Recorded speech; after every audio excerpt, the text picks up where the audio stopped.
With journalists banned from the war zone, it's difficult to get a clear sense of the humanitarian situation.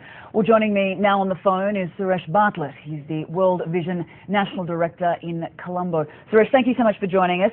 The Tamil Tigers have put down their weapons, but does this mean a signal? Does this end Asia's longest-running civil war? Yes, I think we can be fairly confident that this is probably the end. The government is claiming to have wiped them out completely.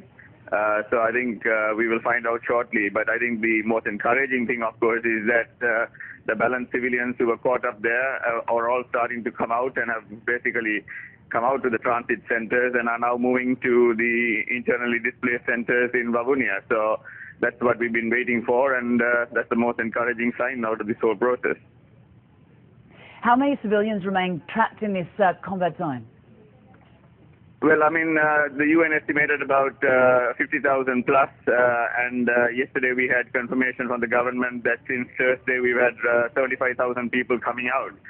So I think that's good. We are still concerned that there may still be other civilians caught up there, but the sooner we can get them out, I think it'll be the better. Despite the Tigers surrendering, the military says it will push on until it recaptures every inch of land. What does that mean for the people still trapped in that area? Well, I think the military have been pushing all this time as well, and that's how the civilians have been freed. So I think whatever remaining area, which is very, very small, I think once they push through there as well, then I'm sure the civilians hopefully could be freed without being harmed. And the concern, of course, is what the remaining cadres of the LTT would do. But I think they're now extremely weakened, and the chances of them being able to put up a fight would be very, very remote. So when does World Vision and other aid organisations plan to enter this conflict zone?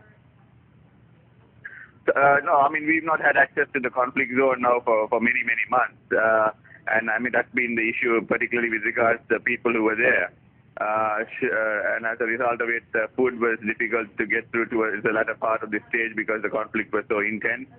And the people coming out, have been traumatized and are really probably, there must be a lot of evidence of malnutrition as well.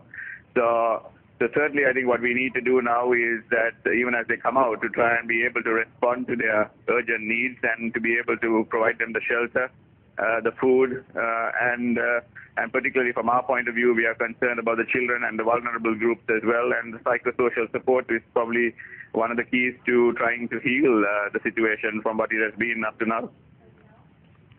You have an enormous job ahead of you. Suresh Bartlett from World Vision, many thanks for joining us from Colombo.